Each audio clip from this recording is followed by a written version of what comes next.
Buenos noches, or dias, or whenever you're listening to this.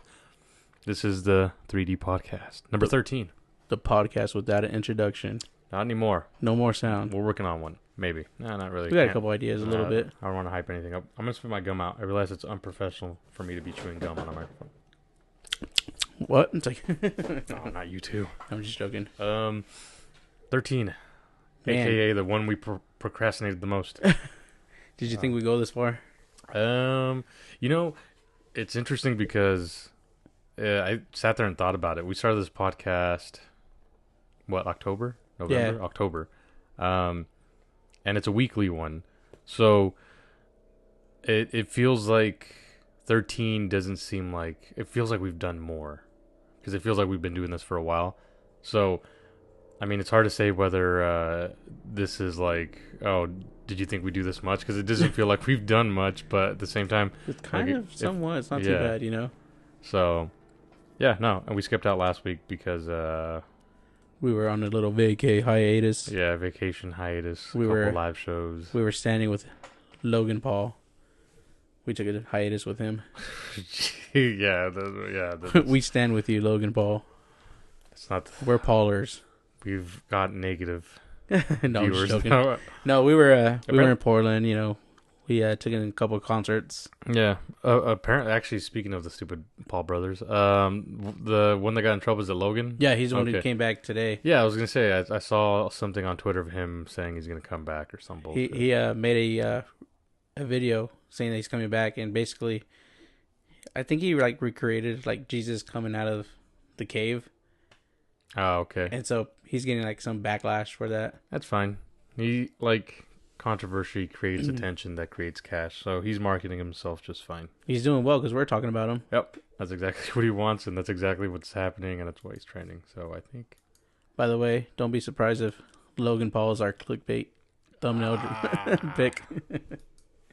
I was thinking about that, but I was like, fuck. Every time, I think I might have put him on one of our things. Oh god, the tags. Yeah, and then I'm just kind of like, no, actually thinking the description. Oh, okay. I'm not sure if he's actually been a headline main title, but yeah, when I do it, it just feels dirty.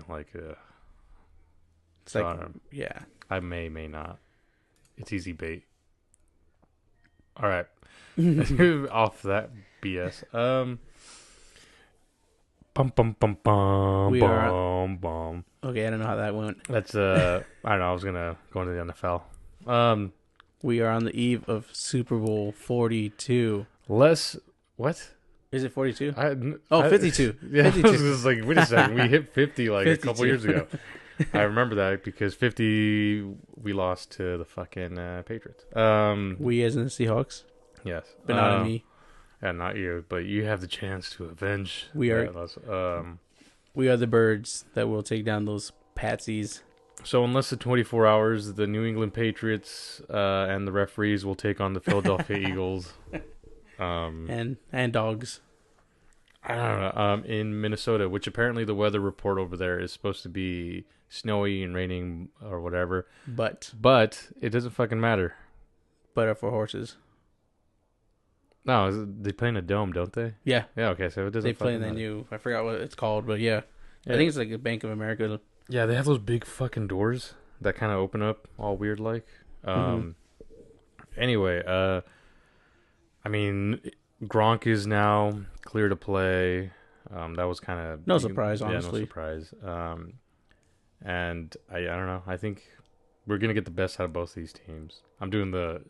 crappy announcer. Both these teams are going to be in there. They're both going to be playing good, aggressive ball. Now, here's a guy. Yeah, so... Chris Collinsworth. As far as our predictions, I mean, I think it's pretty obvious. I think we're both siding with Philly, and I think only Patriots fans are probably going for Patriots. They're becoming the new Cowboys. Yeah. Oh, God, yes. I wouldn't mind calling the Patriots the Americans team over the Cowboys. Yeah. Over the Cowboys. Yes, yeah. Over the Cowboys. That's the only argument. But honestly, I think they should get rid of the America's team moniker. Mm-hmm. I think it puts too much on teams, and nobody could really pick up the slack. I always thought, if there was a team that I would say would be America's team, I always thought the Packers, because of the way that organization is ran. Well, this is kind of it's owned by The fans, right? Or is it the city? No, it's the fans. I think the fans like run the team. There is no like president, I believe, something like that. And then they won the first 2 Super Bowls, and they have like, I mean, fuck it, Brett Favre is that all American Levi's wearing son of a gun. And then Aaron Rodgers. I mean, when I think American, I think those guys. Yeah. Not fucking Cowboys are, but yeah, no. Fucking hate Cowboys. I fucking hate them. Do you have a prediction for the score? I don't have an exact number, but I will say I am confident to say the Eagles will win by 2 scores. 2? At least. I can see that. My biggest fear is the fourth quarter, because someone brought that up to me this morning. My boss did. He goes, I'd hate to see the Eagles win by 7 in the fourth quarter. Like lead in fourth quarter with 7 points. No, yeah. The Patriots just have a really good they have really good comebacks, fourth quarters. That's gonna make or break the Eagles. But the way they're playing, honestly, I can't. I can see the Patriots winning, but at the same time I can't, because when you put these 2 teams side by side this season, for me the clear winner is the Eagles. Yeah, I mean we have like that defensive interior line, that D line. You guys have a good run game, and I think the Patriots defense was one of the worst against running, if I remember correctly. Not one of the worst, but just they're down there, yeah. Yeah. But like I was saying, like the Eagles' defensive line, it's superior, and I think the Patriots' offensive line has work that they're going to be doing all day. And if they could get to Tom Brady, hit him, make him, run around, I think there's a chance that we could, defensively win the game. I mean, we have the offense, the running game, we have the passing game. Nick Foles isn't too bad. He's a decent quarterback. He's a good manager of a game. Receivers are great, so he could just like chuck it up in the air, and Torrey Smith or Alshon Jeffrey could scoop up the ball. They're both decently good receivers. Yeah, like I said, I think it's going to be a fun game. It's going to come down to that fourth quarter. As long as I want to say the Eagles should always, I think a team should always come out like just hot. That's always good to set the momentum.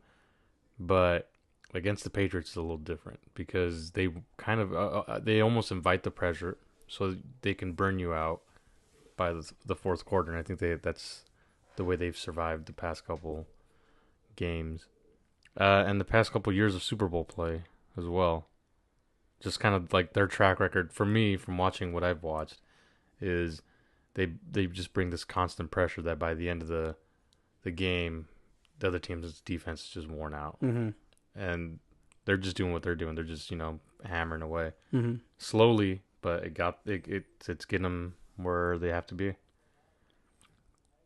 But it should be a really interesting Super Bowl. It should be a really good one. Predictions for the halftime show. Did you never said your prediction on the score? Oh, the score? Oh. What do you think? You were interested on that too. I think it's going to come down to the Eagles, but I don't think we're going to see. I'm going to say 1 point. One score, should I say, not point. So by like a field goal. I almost want to say field goal. You think it's going to be like a reverse from 2004, the score 24-20? No, I'm going to say 1 point. Nothing like less than a point. Oh wow. So I think it's going to be a touchdown, maybe a little more than a touchdown, but I don't think it'll be anything under 7 points. Mm-hmm. So you think it's going to be a double-digit lead as well, kind of? Yeah. So like a touchdown, field goal, or maybe some odd number. At least to me, I think at least. At first, I was like, okay, I think the Eagles might win by a field goal, and then the more I got to thinking, like the teams, like actually looking at them, I got like really confident. Like, all right, I think the Eagles could be at least 10 points. Yeah. I think so. I feel comfortable with that too. It feels weird counting out the fucking Patriots. It's just fun hating them. Yeah. And the Patriots are going to be wearing away jerseys, so they're going to be white, and Eagles will be in home uniforms. I heard that the white jerseys for the Patriots are their lucky Mm-hmm. jerseys. That's why they're doing it. I think they were the ones that chose if they were going to be home or away, I believe. Okay. But didn't they not have the better record? it was the same record. Oh, was it? I think they were both 13. Like 13? Yeah. Well, damn. They were both 13-3. I underestimated the. All conference teams were 13-3 except for the Jaguars. Huh. That's The interesting. Vikings were 13-3. I forgot who else, but they were 13-3 as well. The Saints, I believe. All these guys scored up.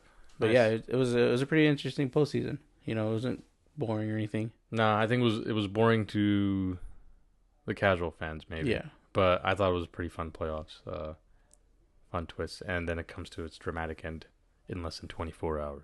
Which is good. By this time tomorrow, we'll know who's gone home crying. I hope it's me. Like tears of joy. So you were saying halftime. So we yeah, have JT. I don't like it. I didn't hear his new album. I don't care to. And it's not that I don't care for his music. I just don't care to listen to the album. I like his music. I'm a big fan of his Future Sex Love Sounds. I thought that album was good. I think that's like one of my.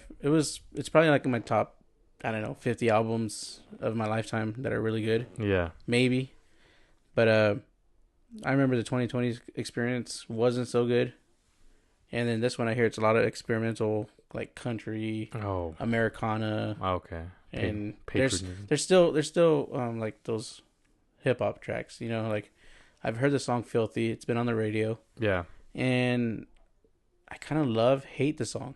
I wonder if I it's, understand it, but I don't like it. But I get it. Well, what was everyone getting all mad about, and they still that he was doing appropriation? Is that what it's called? Where you take another like culture's things and you try to make it your own.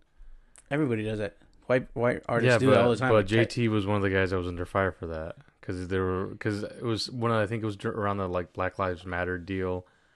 And they were just like, "Oh, you're taking black culture and all this other stuff, and you never ever like thanked us for that or anything like that." Mm-hmm. Maybe I want to say maybe that's why it has a more country-ish sound. But it's interesting. I mean, I might give the album a shot, but I'm in no hurry. You know, Yeah. There's a lot of things more that I'd rather do. So there's talk. Yeah, There is talk I'll let you. that there's gonna be a Prince hologram, and I wouldn't be surprised because obviously Justin Timberlake has some influence. What is it? He's influenced by Prince, so I wouldn't be surprised if they did like some sort of collab via hologram. I think that would be pretty cool too. Aside from people who like Prince and stuff. I remember going on Twitter and some people didn't like it. They're like, Yeah, I saw the they were reactions. just like, not even Prince would, do it if he was alive and stuff like that. I mean, you never know, but I just think as a fan of music in general, I mean, that'd be pretty cool. I'm defending it from like the Future Sex standpoint because there you could tell easily there's like some Prince infused songs and things. So that's the way I look at it. That side. I don't see why Prince would be at it either, honestly, but I get it. Yeah. I'd rather see Janet Jackson. Let her come back. If they could bring back Justin Timberlake, they should bring back Janet Jackson. Okay, now this is interesting here. The least he could do is shout her out. I was gonna ask this, and I guess this is the perfect time. Would you have Janet Jackson be like your surprise? Would you be surprised? Would that be like a? I was gonna ask for when I said prediction, I thought I was dumb. I was doing that as a joke, but now I was like, what is your surprise guest prediction? Who's gonna jump on stage? Because remember, Missy Elliott jumped on stage with Katy Perry, I believe. And then she had the Sharks. On the Sharks. And then you had, of course, Bruno Mars, Beyonce, and Macklemore? No, it was the guy from a band that was pretty popular. The Clocks guys. What the heck's their name? Oh, it was Coldplay? Chris Martin. Yeah, you're right. Yeah. Surprise guest. Who is JT gonna bring? Who do you think? He will bring out who's hot right now. He'll Kendrick. bring out. That'd be pretty dope. But They have. I don't think they've even crossed paths. no, that's true. I can see him probably try to bring out Migos, even though they haven't crossed paths either. But Migos is hot right now. Are they? I'm like, I know they're big, but the thing is, I try to stay away from that part of hip hop. So I did too, and we listened to the Culture 2 album, and I didn't know it was over an hour. I think it's like 2 hours long. Is it? Because there's like 20 tracks and it's like super long. And I remember seeing that trending on Twitter. It's like, whoa, I didn't know it was this long. But there's like 20, 22 tracks on that album. I mean, we only got through like, what, 3-4 songs. And we're like, all right, that's enough. Oh, is that what we were listening to? Yeah, we were. Okay. Yeah, when we were on the way. Yeah, okay. Yeah. That's when it was like the walkie-talkie or walk-it-talk-it. Oh, walk in and talk yeah, it. Walk in and talk it. that was that whole deal. Okay. I thought we listened to more of that for some reason. I Maybe swear, I'm getting we that old. listened to like 4 or 5 songs. 5 songs tops. Okay. But I think I wouldn't be surprised about the Migos.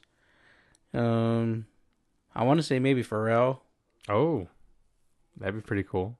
I wouldn't be surprised with Pharrell. Maybe Timbaland, but I was for me surprised if he brings out Britney Spears. oh, and it just starts like the whole '90s revival. and they wear like denim outfits. Oh Jesus! Yeah, I was thinking the exact same thing too when I ever said her name.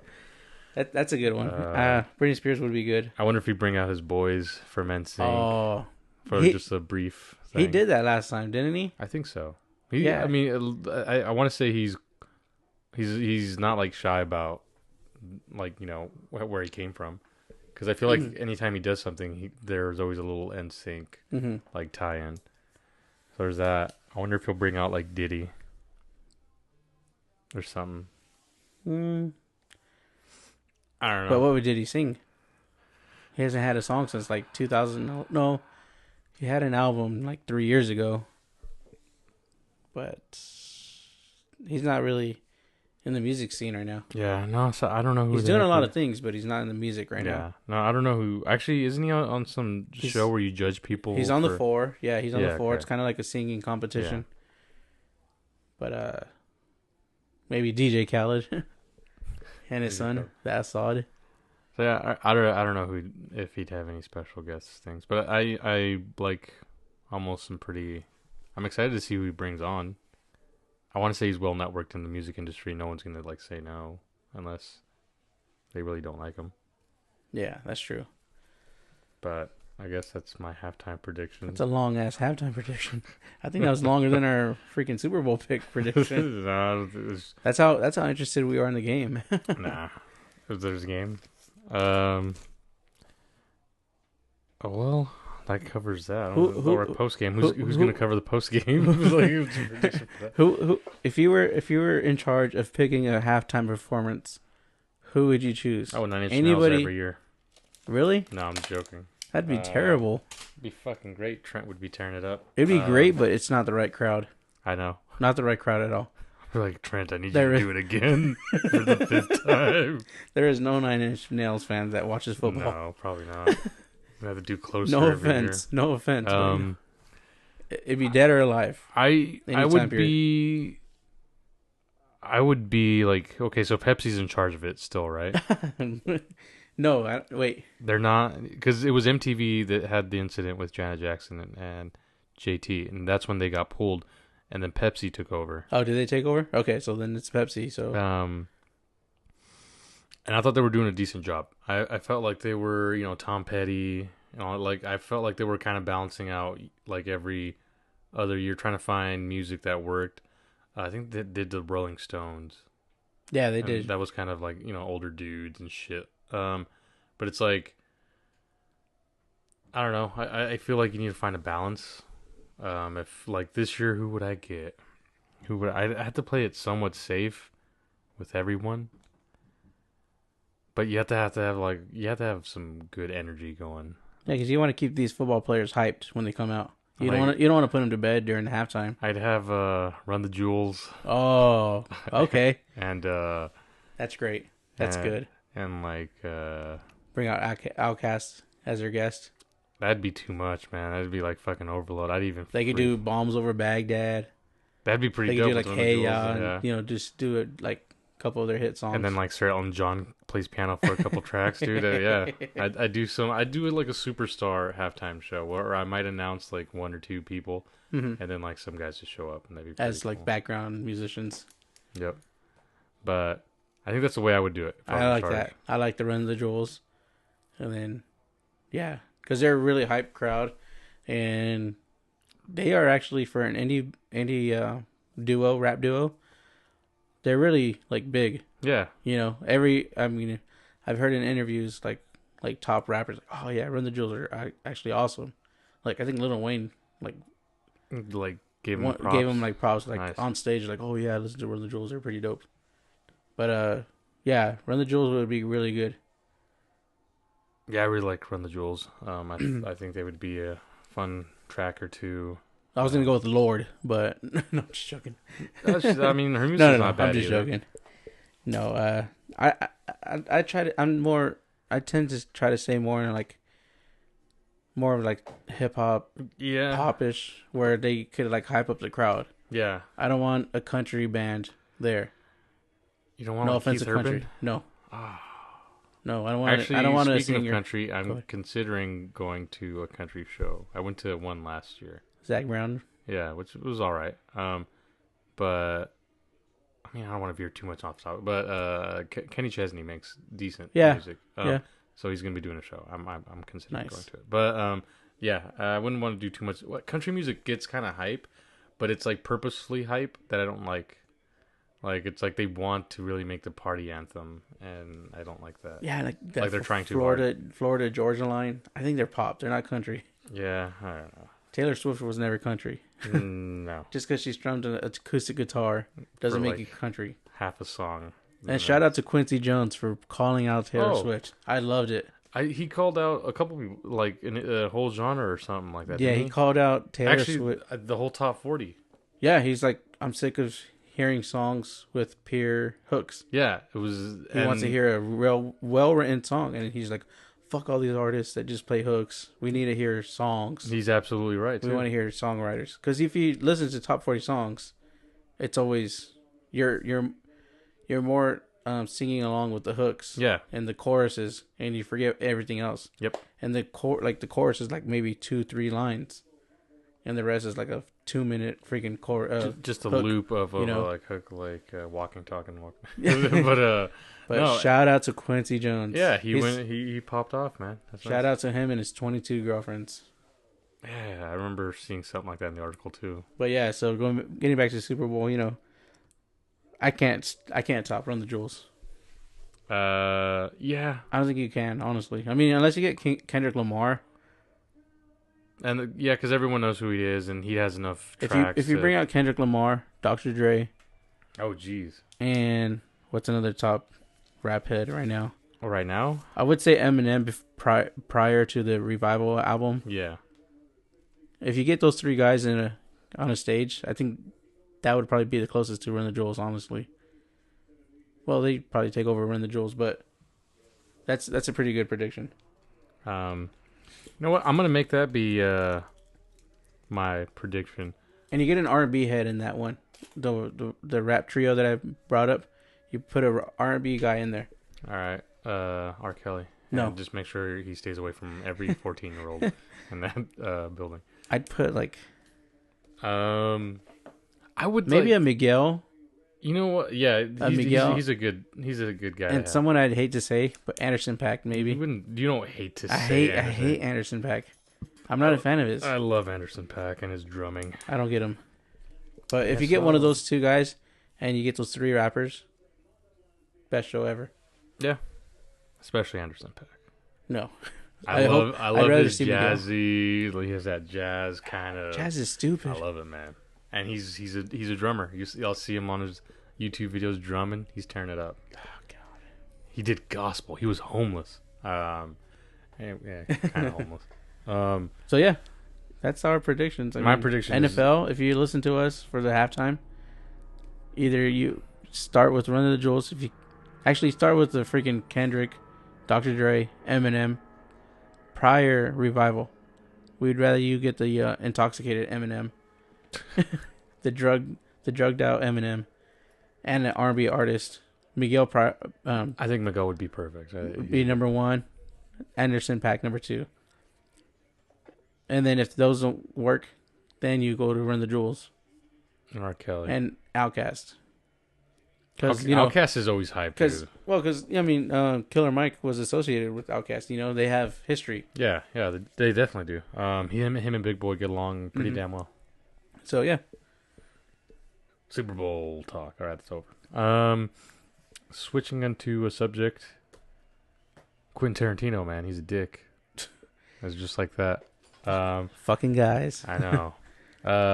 So I was today, which is February 3rd. Oh shit! Trending all day on Twitter was Uma Thurman, and I thought she died. That was like, oh. I hate clicking on the actors and put like fuck. Because that happened to Stan Lee earlier this week. That's right. He was rushed to the hospital, and I was like, oh shit. But the deal with Quentin Tarantino and Uma Thurman is they did a scene in Kill Bill where I think Uma Thurman's character had a drive, and I think it was probably some intense chase or something like that because she didn't feel comfortable doing the part. But Quentin Quentin. I was thinking about Quincy Jones when I thought. Anyway, he kind of forced her to do the scene, I believe, and she ended up getting hurt. But they kind of covered it up, and then there's a scene where Uma Thurman gets spit on by someone, I think in the film. Anyway, behind the scenes, the person who actually spat on her face was Quentin Tarantino. Oh God. Yeah. So yeah, that's what she's kind of pissed off about and talking about, and then some Harvey Weinstein stuff that I haven't looked into, but yeah, she was trending because of that, and it kind of sucks because I've watched a lot of Quentin movies, and I think I'm a fan. Yeah, I like his movies. I'm actually looking forward to that Charles Manson family. He's gonna I'm take interested. I'm definitely interested in that. So, but yeah, hearing that was just kind of like, oh man, what are you doing, man? Yeah, what are you doing, motherfuckers? You goddamn. Fucking I gotta watch guy. this movie and be like, he spits on women's faces. Fuck. Makes them drive, even though they don't know how to drive. Well, she doesn't. I was curious. The way it was written, it made it sound like she didn't know how to drive. But I think it was just like she just wasn't comfortable. Not a great driver, yeah. I don't know. My take on that is that sucks. And I'm glad Uma Thurman's not dead. I hate looking on Twitter and checking the trending topics, and I see like a famous actor that I like. I'm like, fuck, who did he rape? Fuck, who did he pull his dick out to? I mean, you got freaking Aziz Ansari, man. His is interesting because people are still talking about it, and I think he might have wiggled his way out, and not saying that in a bad way. Like, it was just the way that was handled, really kind of fucked him at first. But with the more information that has gotten out, he's looking like he didn't do anything too inappropriate. Yeah, and it's more being made a bigger story because I think the tabloids wanted it. But that's that. There's just one quick thing I want to get into. Go for it. I don't know if you saw this. There's this former Glee cast, Mark Saling.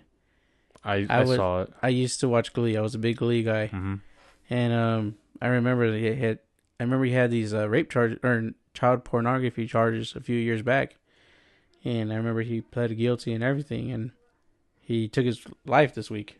Yeah, and I see in a lot of Twitter people are like, "Oh, rest in peace." So like, no, I think he was taking the easy way out from not getting raped in prison. Yeah.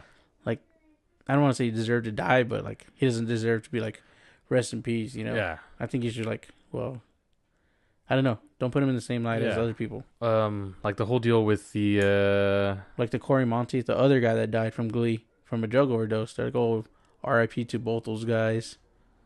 It's like, no. One watches children get like sexually harassed or abused, because we don't know if it's like consensual. I'm pretty sure it's not consensual. I doubt it's it a is. child. They don't know. But I remember seeing that. I never watched Glee, but I saw it and I was like, what's going on? And then I realized I knew about the whole child pornography stuff before I even knew who the heck he was, and I looked it up. Okay, he was on Glee. Yeah. Fuck that show. It's like I used to watch it. I don't like it no more. I was like, wow, why did I like this show? So yeah, yeah, I side with you. I just Even wanted if you're a to. fan of the show, yeah, it's hard. You can't really like say rest in peace to a guy who watches children get And it on. it wasn't even like, oh, it's a mistake. I got a small problem, dude. From what I remember, it was like, dude, that's a big fucking He problem. had a lot of files like on like hard drives Yeah, and flash drives. yeah, it was nothing to be like, oh, okay, well, he has a problem. So like, no, This is like full blown out. Like yeah, he's way over the it's edge. ridiculous. To me, it's kind of like saying R.I.P. to Hitler. You know? He likes salads. um, just That's the not way Jews. I look at it. Yeah, no. I just wanted to throw that out okay. real quick. Yeah, no, I saw that trending. Now to a more exciting note. Olive Garden Yes. is now serving their rendition of Tex Italian Mex nachos. Yes. I have not tried them yet. Not yet. I said yet. I'm willing to give a chip a try. But you can't eat one chip. I have to, or else I'll die. I actually love Italian food, pastas and all that other good shit. Yes. Same. So when I saw people talking shit about this, like I just kind of felt like slapping them a little bit. 'Cause Hey. to me, I looked at it and I was like, "Hey, man, Hey. It's Olive Garden. it's who doesn't like nachos or chips?" Mm-hmm. And yeah, just put some fucking marinara and meat, whatever, Boom. cheese. Boom. Yeah, there's nothing weird about that. Not in my book. Oh God, yes. Yeah, I went to Olive Garden a couple of weeks ago. Obviously, this is before the nachos, and I had this pasta. I love pasta as well. Hell yeah. And I took my mom to lunch there, so we had the lunch menu, and there was this pasta. It was shrimp and scampi or shrimp and scallops, Mm-hmm. and it was like $20. Nice. Well, And it's kind of expensive, and Yeah. I was like, it's Olive Garden. You're not really getting that portion price. But when I got my dish, it was huge. I didn't finish it. So it was actually legitly worth it. as someone who's witnessed how much Lalo can eat, I can tell you it had to be a pretty big portion. It was a nice portion. Like it really covered the plate, you know. But yeah, shout out to Olive Garden. Increasing the portion size. Yeah. Nice. Well, at least for lunch menu. I don't know if they do for the dinner. I haven't been there in a while. Same. And when I did, I just had like a grilled chicken and like steamed vegetables. Actually, no, I had a steak, which Nice. surprisingly good steak. Yeah, but man, I love their appetizers. I like the desserts. I haven't had any desserts there. I'm one of those guys that just overindulges when I'm eating. So you don't have enough room for dessert. Yeah, and I rarely Same. get dessert. Same. Rarely get dessert. I've gotten dessert here more lately. Like if I don't eat, because we've hung out a couple times Yeah. where I just got dessert. Yeah. We went yeah, to Buffalo no, Wild Wings and I yeah. got a cake, or we went to Famous Dave's and I had like an ice cream sundae or something I like the that. ice cream there. But yeah, I've had dessert there a couple times, and they got good tiramisu, and there's just like these. I forgot what it is. It's like a fried bread thing, and you dip it in dipping sauce, and it's really good. Unless you're talking about, are we still talking about Olive Garden? Yes. Oh, lasagna frita. That is one of my favorite appetizers there. Oh, Oh, you're talking about, I've had that. okay. No, I was talking about the desserts, but the Yeah, fritas, I've yeah. had the frita. It's pretty I good. love that. Yeah, but as far as the freaking nachos are concerned, I mean, I think I'd be willing to give them a shot. And I don't, like, it's just, it's nothing, it's not weird to me. Mm-hmm. Like, Taco Bell's fries aren't weird to me. But I think it's pretty cool that you can get barbecue, or what's it called? Nacho cheese. What's interesting is like chili fries exist everywhere, or like fries where they put nacho cheese, so it's not like new. But To people, it is for some reason. If there's no chili, oh, cheese on fries. delicious. God damn, dude, now I'm getting hungry. Move on to the next subject before No more food. I guess one of the last things on my little list here was we were briefly before jumping on to record, we were talking about the Royal Rumble. Royal 2K18. Which was interesting. It started off with the weird handicap title match. A title match. World title. World So title it's match. It's a big title The match. first fight on the card was a world heavyweight title match.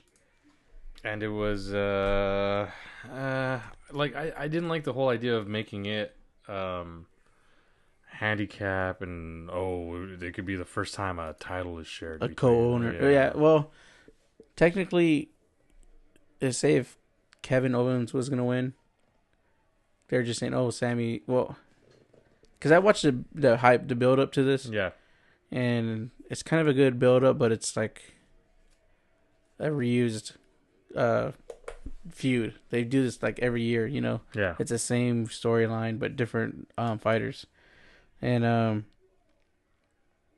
so basically it ended where one of the guys didn't tag in and he got pinned. Kevin Owens didn't tag in Sami Zayn, and Sami Zayn got the pin. Yeah, the wrong guy got pinned. And so that makes the feud still going. Yeah, I know. I hate when they. So they're gonna drag it on a little bit more. I want to say at least to the next SmackDown pay-per-view, which is it? Do they got the cell again this year? They have a. So they're gonna have the. No, they had an Elimination Chamber, which they're not having now. It's a Raw branded. Yeah, because last year they had Chamber. Yeah, so this year I believe I forgot. I want to say it's whatever. I want to. It used to be No Way Out before Mania. I missed those days. They changed the pay-per-views. I forgot what it's called, but yeah, they have a pay-per-view like next month. Yeah. All right. Well, hopefully they'll kill it there, because spoiler, Nakamura. Oh yes. He wants AJ, which I think would be AJ. Yeah, which I think is a terrific a WrestleMania match, because now you're bringing wrestling back into the fucking what it's called, WrestleMania. It's every indie wrestling dream matchup. Yeah, you know, they fought when they were in Japan, and they had a few great matches over there. So it's a dream matchup to people that actually follow wrestling. Mm-hmm. So you're like, oh man, this is gonna be hype, blah blah blah. It's gonna be really good. Now you're seeing it on this side, in WrestleMania, which even though Wrestle Kingdom is big and all that good stuff, like they're putting together great matches. Mm-hmm. Without a doubt, WrestleMania is still the biggest stage. In the business. At least the longest walk. Yeah, at least the longest. It's about the size of a football field to get inside the fucking ring. So yes, that was the spoiler. I don't know. Did they have? So let's go into the Rumble a little bit for the males. My big surprise and my biggest happy pop was seeing Hurricane. Oh, okay. Yeah. So like, I don't know why. I was just like, it was just because I knew he wasn't gonna do anything, but he did. But it's the fact that I haven't heard his name or theme song in such a long time. Oh, it was beautiful. So, and it was completely unexpected. I'm actually surprised you're not going with Rey Mysterio on this one. Actually, I forgot about that, and I can't believe I forgot about that. Rey Mysterio was badass. When his music came on, I almost couldn't believe it. It was badass because I knew he doesn't need the company anymore. He was flirting with TNA and WWE. The thing with both companies, TNA guaranteed that he'd be a main fixture. Okay, and it'll be a part-time gig because they don't tour like WWE does. Oh yeah, so it's not a full-time schedule. And if it was the WWE, he would most likely gone to the cruiserweight division, the 205 Live, which is basically it's nothing. Yeah, it's nothing. It's like pre-dark matches. Yeah. Unfortunately, it's Manhattan Center dark matches. Oh god, that was. But there's no contract for him with the WWE. There's a lot of speculation. So far, it's a one-off. Yeah. But there might be a contract, but we don't know for sure. But I think his was like the biggest pop for me. I mean, yeah. Hurricane. This is nothing against Hurricane. He was a great pop as well. I think it was nostalgia pop. But he was more of a nostalgia / comic relief. Yeah. There's always that. And I think he was great when he went up against John Cena. You're not gonna beat John Cena. No, you're not. John Cena's not gonna be putting people over that bad right now. But I think I stand a little corrected. Yeah, Rey Mysterio probably had the better thing, and he was in there for a while too. Yeah, just seeing him do the 619, man.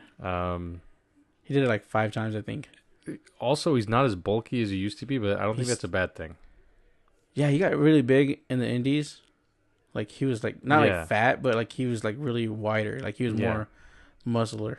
But he still looks good for his age. I think for him now, his age, the way he looks, he'll be able to stay mobile and comfortable in the ring. I wouldn't mind seeing him back on a more regular basis, but at the same time, I think he wants to take it easy. I'd like to see him if he was back with the company. I'd like to see him in the mid card, going for like the U.S. title or the Intercontinental. Yeah, but I'd rather see him on SmackDown. I think he was a SmackDown guy. Yeah, he was more SmackDown, but I wouldn't want to see him in the main picture. I think it would. I it would wouldn't agree with look that. good. Okay, I would agree with that. Also, another thing on the men's Mania, the men's Rumble, the good old Kofi Kingston spots. Some people liked it. Some people didn't. What's your take on it? I liked it. I actually look forward to Kofi's. He always brings entertainment to the Rumble. Like, what is he gonna do now to like avoid getting taken out of the ropes? They did the whole pancakes, and then they did the I don't know what they could like pole vault him up into the ring, and he actually got pretty fucking high. They tossed him up, but then he got like lost in like 10 seconds later. Yeah, but it was a good spot. Spot. That's kind of. I hated the final four. Yeah. I didn't mind Roman Reigns being there. I'm glad he wasn't number 30. I'm pretty sure everybody was glad he wasn't number 30. Yeah. I didn't like seeing John Cena in the final four. I didn't like seeing. It was. I remember it was Nakamura, Cena, Reigns. But it was someone else. Also, want to say younger-ish. I don't think it was. It was a veteran. It was what's his name? Finn Balor. Oh, was it Balor? Okay. He lasted. He was number 2. Yeah, he was. I kind of didn't like it because I was like, fuck, I don't know if he's gonna last all the way, but he actually lasted the longest, 57 minutes, 48 seconds, I believe. I think it was appropriate for Balor, for the fact that they're kind of giving him slowly the push that he kind of deserves, but at the same time.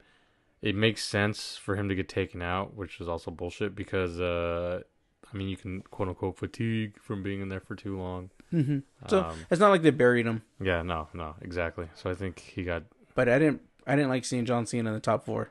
No, I got tired. There's so many times. I think you got to make room for the new generation. I did like when it was a 6, when it was Rey Mysterio, John Cena, and Randy Orton on one side of the ring, and then you had the new guys, which is Roman Reigns, Finn Balor, and Nakamura. Yeah, that was I liked that spot. Yeah, but they got Randy Orton out right away.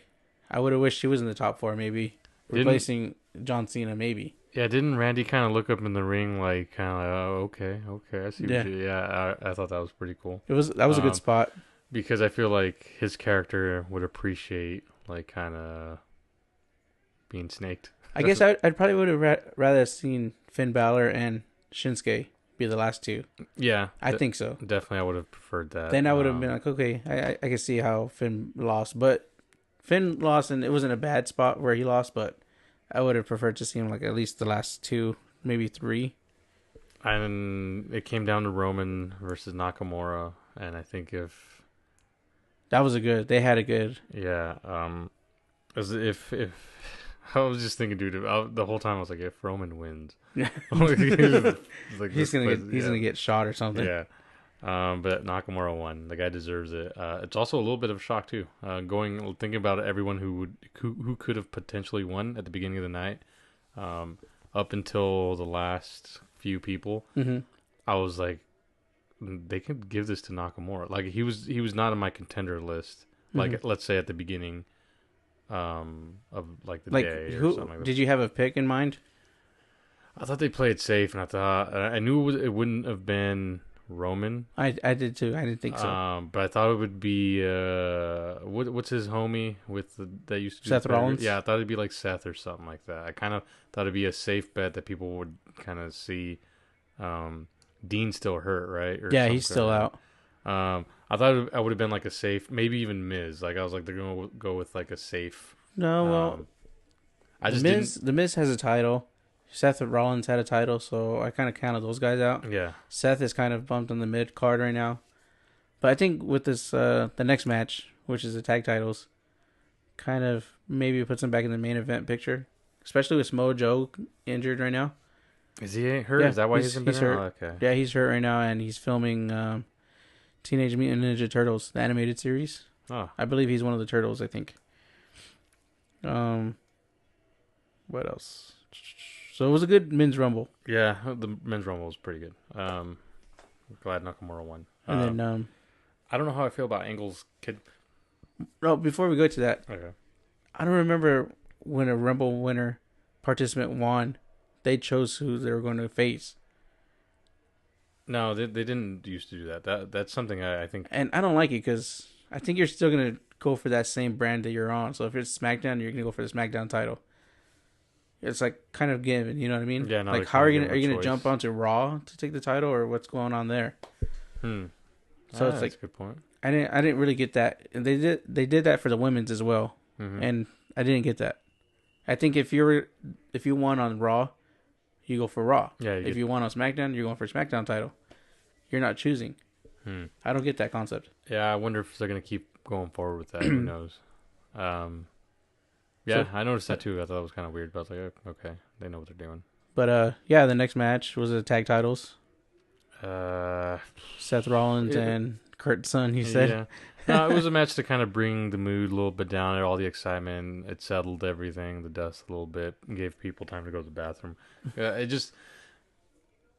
Right away, I knew the Kurt's son when he got hurt. I was like, oh, dude, don't tell me you're gonna do this whole thing. So it was almost like a match you could have had on Raw. To me, these guys faced each other too many times. The Bar versus well, it's supposed to be the Shield, but obviously Dean's out. But they've had this match millions of times in the last 3 months, and it's really old. Okay. I think it's like one of the worst matches. And hopefully this kind of buries it then, because like I said, like I understand wanting to cool everyone off, but this for me was like a really cool off, like okay. Now, you? I don't know if you've been keeping up with Raw much and Seth Rollins. Not really. Now you know he's done with the pedigree, right? Yeah, I saw. He gave that up last SummerSlam after he beat Triple H or WrestleMania. Yeah, and then he didn't have a finisher for a while, and he debuted that running knee one. It's kind of like the Rainmaker, but it's with a running knee. Yeah. So it's a similar thing. And I remember for a while they never gave it a name. They're like, "Oh, that's a knee to the face." And after like a while, they called it the Kingslayer a couple of times, and they ended up going back to the running knee. And I just found that interesting that it never really got a name for itself. And now he's not really doing that move. He's going back to the curb stomp.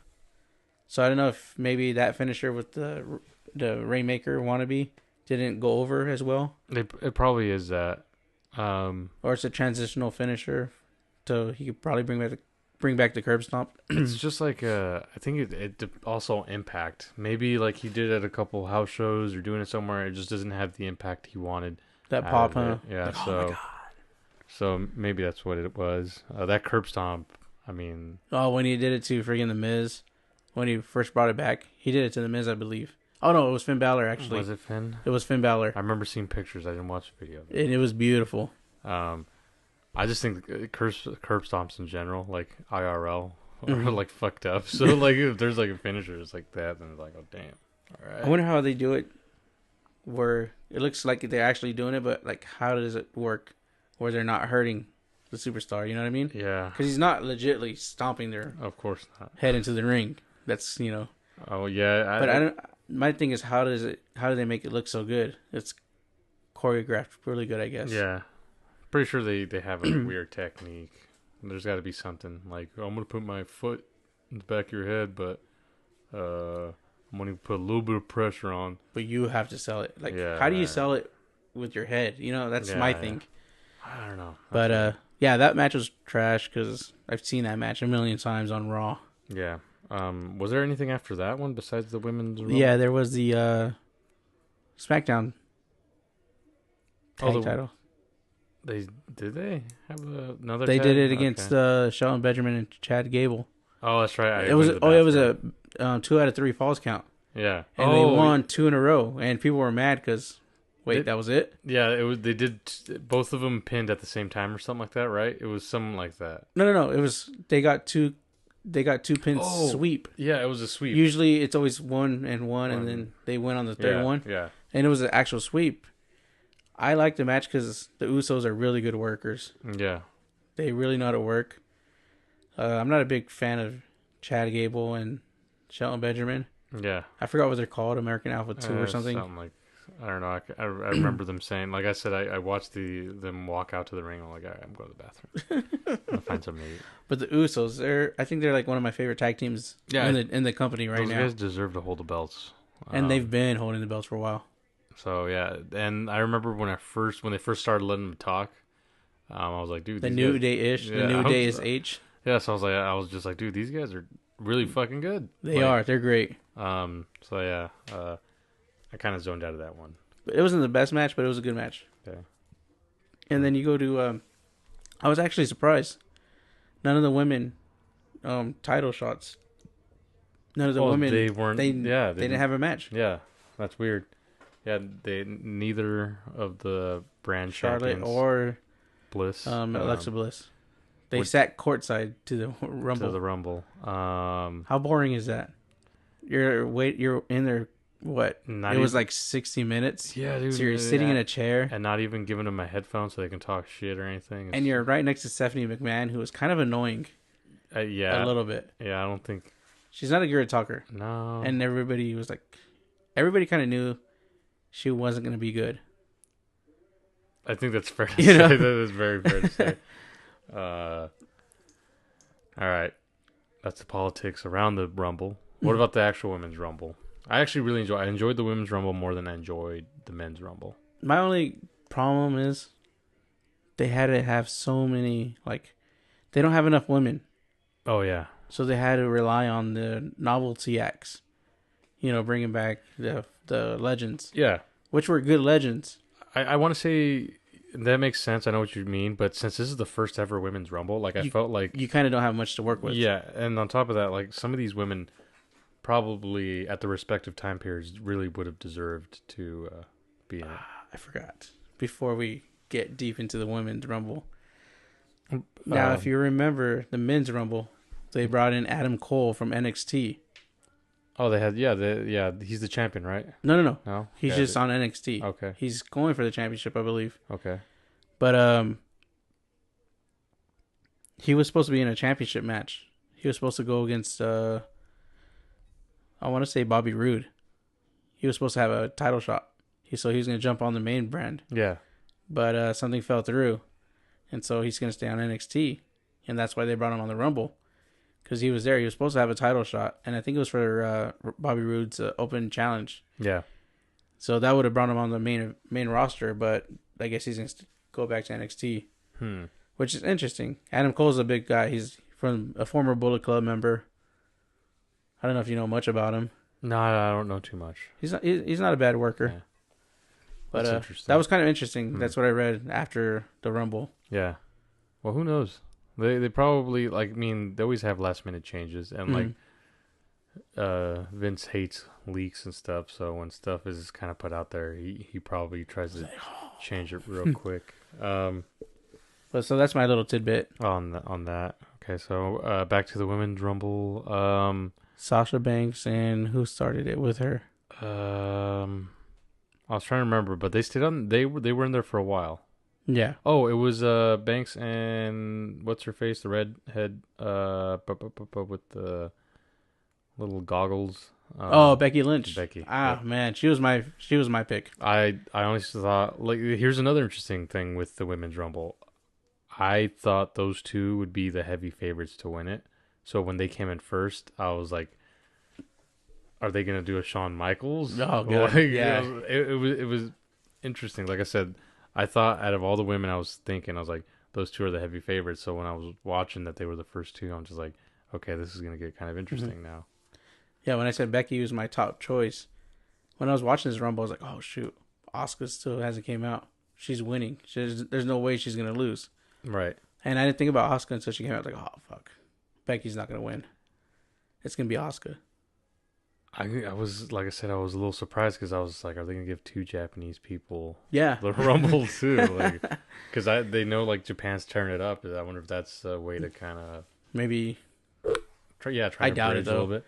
I doubt it. Vince is his own man. Yeah, that Japanese chick on NXT is the shit though. I forget her Oh, name. Carrie Sane. We were Oh, talking about man. this. We were texting each other. Yeah, dude. She had a great spot. Yeah, and My- if she works like that, I like her style.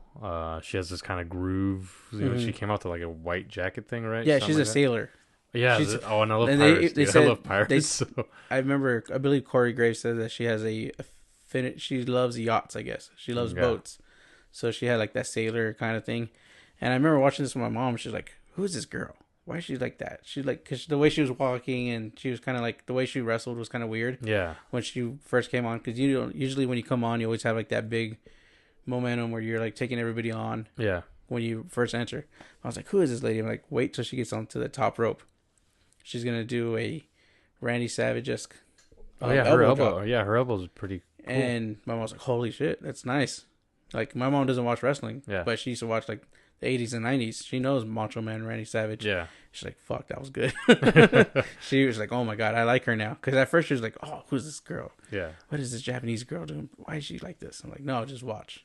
No, she's like I don't know anything going on in NXT. But after watching her, I was like, I'm almost willing to watch NXT to just kind of catch her in action because I thought what she's doing in there it's dope. Yeah, she was great. She was a really good pop. I think she was kind of like the Ty Dillinger of last year. Oh yeah. Remember when Ty was number 10 when and he Ty had came his in. big pop? I was actually surprised he was in the Rumble, and I think that's what helped get him pushed to the main roster. I'm pretty sure he was. That's on his what way got up. him onto the roster. Yeah, But he had a huge pop. after that, it just went. Yeah, I think it's just misusage, and then the whole. He's in the cruiserweights, isn't he? No. No. He's on SmackDown, Okay, so they're just not using. but they're not using him at all. Oh, that sucks. So yeah, the women's rumble. I mean, Kairi Sane, she was really great. Sasha Banks worked really good. The legends. Alita did some work. She was there for a while. She was a little sloppy with a couple. She had a slow start. I think she got better as she was in there a little bit more. But I think at first it was a little sloppy for her. But I'm glad she was here because they didn't invite her to Raw 25. I know. I thought that was interesting. I wonder if what happened with that. She never got a call. Oh, she didn't. Yeah, they never gave her a call. Because she tweeted like, "Oh, I never got a call to do this. Like, I never got an invitation." That's jacked up. Same to Randy Orton. Really? Randy Orton, he didn't get nothing. His wife tweeted like, "Oh, Raw 25 is great, but where's Randy Orton? He was part of Raw 25. He's big part of. He's big. The past couple years. He's with the Authority. He's with the Ted DiBiase and Cody Rhodes. You know, that little tag Legacy. Yeah, the Legacy. I actually love that fucking. My favorite Randy Orton was a Legend Killer. Yeah, with Ric Flair and fucking. He would do the knee thing. Remember that? Yeah. I don't know what it was. Oh, the punt. That was post Evolution. Yeah. Okay. But he had that was Legend Killer. Evolution / post Evolution was Legend Killer. But that was like one of my favorite heel Randy Ortons. It was because like you're beating up these old motherfuckers, but he didn't give a fuck. He's just like, I am the Legend Killer. Like I'm just killing these motherfuckers. Like, left fuck you, Ric Flair. So yeah, that's a great. But thing Randy Orton definitely deserved to be part of Raw 25. Yeah, I didn't realize he wasn't. Raw 25 was just a little disappointing though. It was very disappointing. But yeah, the Women's Rumble, getting back to all these Litas and Jacqueline. Jacqueline looked old. She did look old, but she old. was tearing it up. I think she still can do some good ring work. The big surprise for me, and like, I honestly was a surprise because I didn't think they would even care to get this diva, was Molly Holly. Yes. I did not see. It was underappreciated. Dude, yeah, of course. She I didn't mind seeing her with the Spike Dudley back in the day. Oh, she was with Crash and Hardcore Holly. Mm-hmm. But then she had a little thing with Spike Dudley for a while. But I actually did like watching some of her in-ring work. She was also kind of one of those people that were bullied, like in script. But it was surprising as hell to see her because I remember seeing her all the time and I always thought she was pretty cool. So she was, for me, someone I didn't see going there at all. So it was a good surprise. Was she the one that did the She did the front flip. No. Was she the one that did the what was that? The no censorship? Was that her? Oh, the right to censor? No, that's Ivory. Oh, that was Ivory. Okay. Yep. Actually, you know what? They should have had Ivory too. That would have been pretty cool. Yeah, because I remember that movement. That was really good. Yeah, that was Attitude Era kind of.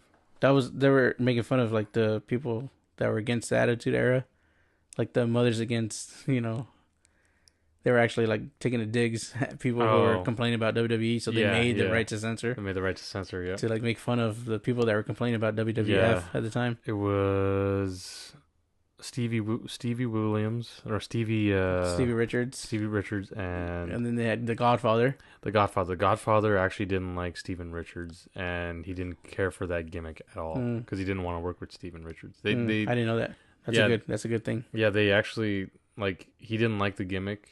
Mm-hmm. He did it, but and at the same time he didn't care for Steven Richards at all. So I'm just curious how the fuck that worked out. I think that's probably a writing team booking deal. But it was a good faction for a while. Yeah. What's interesting is you have in the Women's Rumble, you have Mickie James came out, and of course Trish Stratus was 30. That was good. Another interesting surprise, kind of, but she was at Brawl 25 was Tori Wilson. Pretty much all the girls that got called out were in it, right? Yeah. I want to say so. Yeah. But when it was Trish and Mickie James, yeah, that was a good stare off. Yeah, that was good. I don't know if the first thing that came to my mind was the now censored clip of Mickie James licking her fingers, after touching Trish's vagina. Yeah, I remember that. So that's the one thing I was like, ooh, are we getting another licking of the lips here, or the licking of the fingers? That's the one thing that crossed my mind. I was a little disappointed that their interaction wasn't as long. Yeah, it was kind of a short, but I would have loved to see him go a little bit more at it, where they use like their vintage moves. But that wasn't too bad. It was good. So that and I think the fans appreciated that. The people who grew up watching them, and they got that little nostalgia of them seeing them in the ring again. And then it kind of dawned on me that out of all the women there, what's her face? Beth Phoenix? No, I was going to get to her next, but that Mickie James is kind of like the legend in the locker room for the women's division kind of right now, and Natalya is kind of becoming that too. Seeing Beth Phoenix was pretty dope. Yeah. Just because the Glamazon, man, she's just like tough. She was always jacked, and I don't know. I honestly do believe that she was probably ahead of her time a bit. Because she was wrestling. Yeah, she was a powerhouse like wrestler. Like she wasn't. She was like the second coming of China.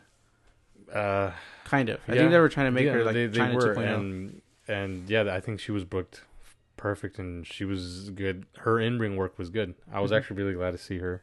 I thought that was cool. Who were the final people? So it was, I want to say Sasha was top 4, right? Yeah. Sasha. It was the Bella Twins. Oh, yeah, the Bellas. Which I guessed correctly on their numbers, because I kept on guessing like people. Yeah. And I was hoping for Ronda Rousey. I kept on saying Ronda, but it never came to be. We'll get to that in just a second, but I did guess the Bella Twins, and it was the Bella Twins.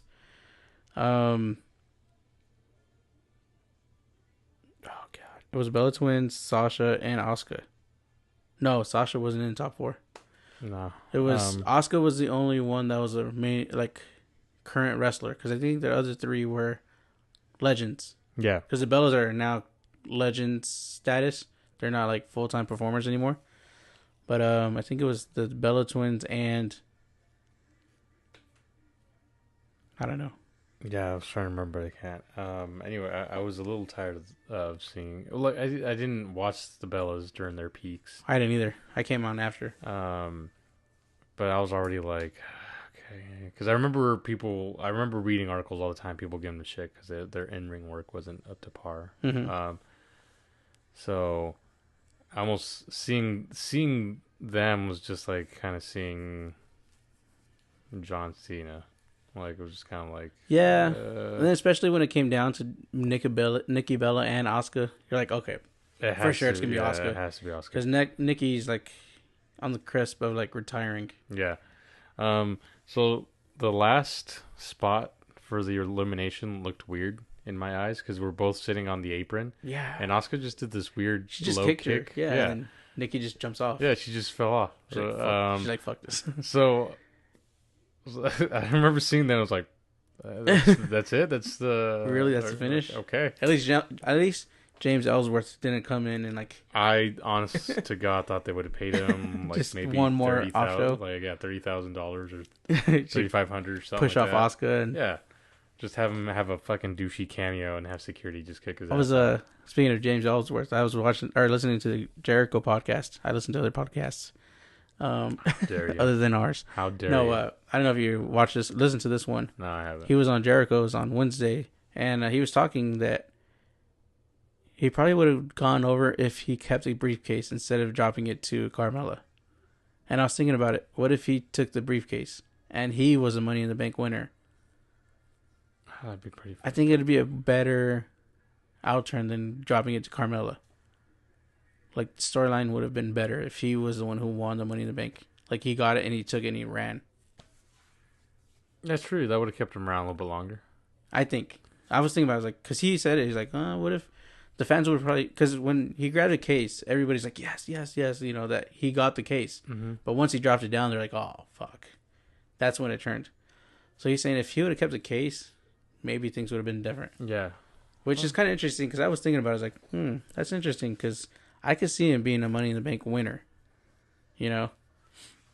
Yeah, that'd be interesting. But anyway, so yeah, Asuka wins the Rumble. Yep. She points to the WrestleMania because they have to point at it. And yes, then right before, she makes her 10-minute decision on who she's going to pick.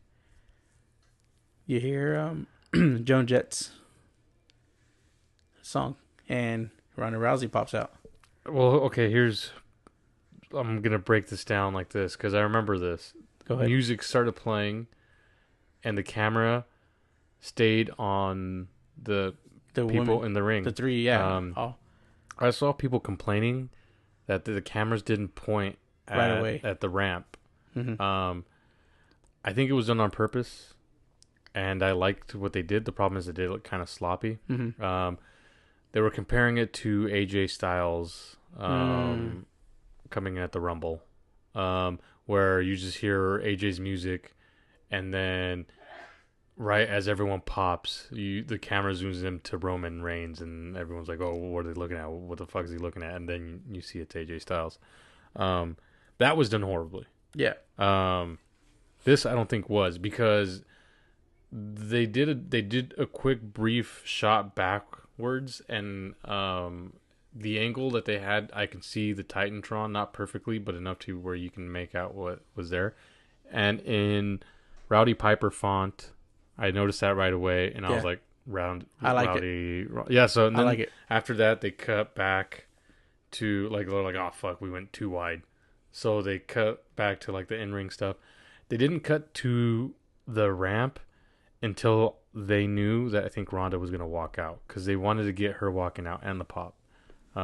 So I thought I knew what they were doing, and I thought that that's the better way to do it. So those people that complained about, oh, we didn't know what's going on, just like the AJ in the Rumble. It's not like AJ in the Rumble. It's way different. Yeah. This was done with more thought. The AJ Rumble thing still bugs me, but no, I thought they did it right. That's my take on just that whole little sequence. She comes down, doesn't say a word, points at the Mania sign, and then looks at the girls. And then she tries to shake Asuka's hand, and Asuka just slaps her hands away. And then she goes to Stephanie McMahon, who's still at the commentary, and she shakes her hand, and Stephanie looks kind of like, oh. Stephanie looks surprised, like she didn't know that it's storyline, you know. Yeah, I know. Everybody knows. But I just didn't like the way that was worked. My thing was, like, the way she just kept pointing, and then she leaves, and then she points again. To me, it was kind of like too long. I think she kept pointing, I know then they closed the show off. Yeah. You know, but they closed it when she left the ring and got back into the gorilla position. Yeah, and then which was too long. It was like 20 minutes. I was like, all right. I understand trying to sell Mania. She sold it. She sold, yeah. But if you just pointed at it and just cut the show, Yeah, I think it should have but been better. yeah, that whole ending took a little Key too much. key tidbits about that. It's a no secret. Ronda Rousey was a big Roddy Piper fan. You know, she loved WWE, Mm-hmm. and that jacket that she wore was actually Roddy Piper's jacket. Yep.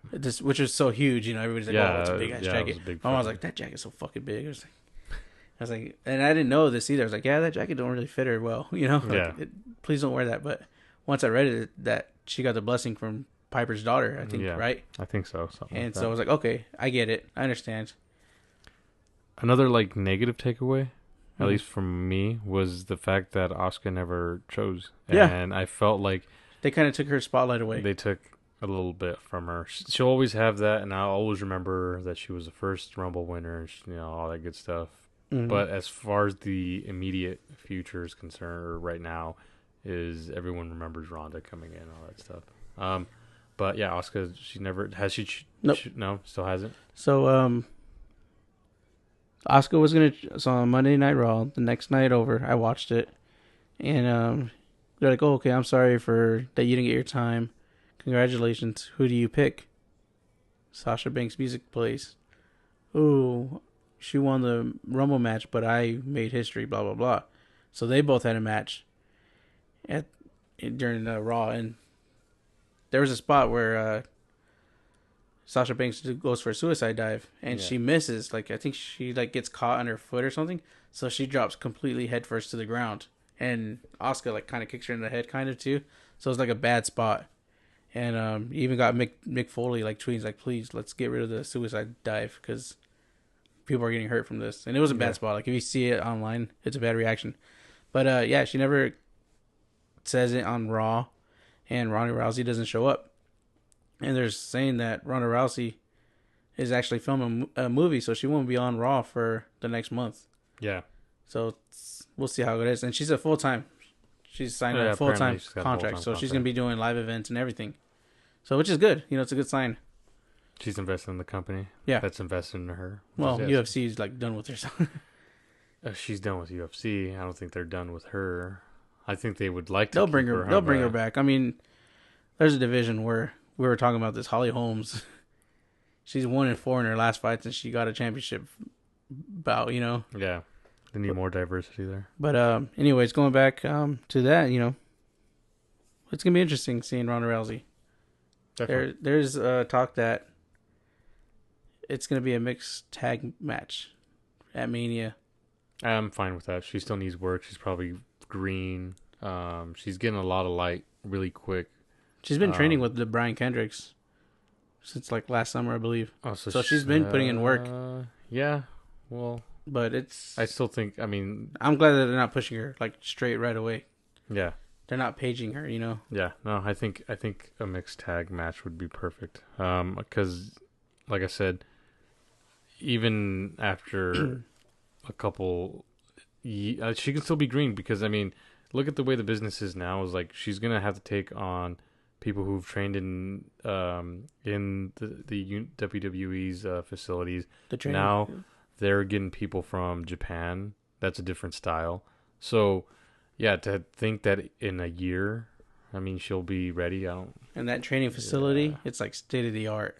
So, you know, it's one of the best performance places. I think it's going to take her more time to get kind of into it. But I think, like I said, mixed tag is big. Yeah, they don't want to they're going to save her, kind of.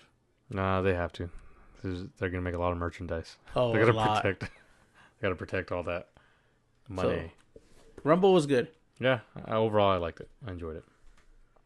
Well, that's all I really have jotted down. Rambled on a few other little things here, but the day before Rumble, there was an NXT takeover. I didn't watch it. There was a 5-star match. Ooh. First ever 5-star match in the WWE in the last 5 years. So this is a great match. I haven't watched it yet, but I was watching the takeover the day after. Yeah.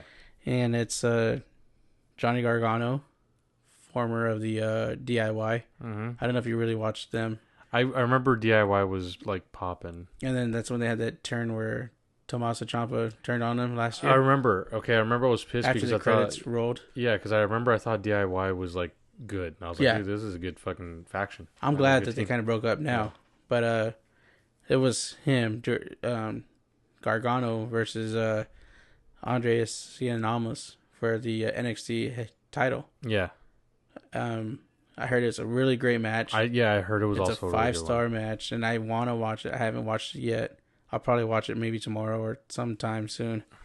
And Before or after the Super Bowl. I heard it's probably like one of the best matches in a while. You know, And Ciampa comes back. all right, I'm gonna have to. I remember watching highlights, and I was like, "Holy crap!" Like this actually. I heard looks it was good. really I just good. completely forgot about it. I might watch it as well. Other than that, I got nothing else. Yeah, that was good. I mean, it was good with hiatus. You know, we took a week off because we worked so hard getting 13. Well, working on 12 podcasts in. We'll try. I'll try not to be as lazy. And Well, we both had a little busy week this week. I canceled it out on us last night. When I kind of So you got Thursday, I got Friday, so we're both at fault. yeah. And then today We I had to took take a turns. nap today because I only had like 2 hours of sleep Oh, in the last 24 hours. savage. Yeah, Savage. I'm old. I can't do this. I need to be in bed by 9. Oh, geez. All right. Well, we never introduce ourselves, but we'll say our names on our way out. I am at Davito or just Davito, I'm Lalo. and I'm out. Peace.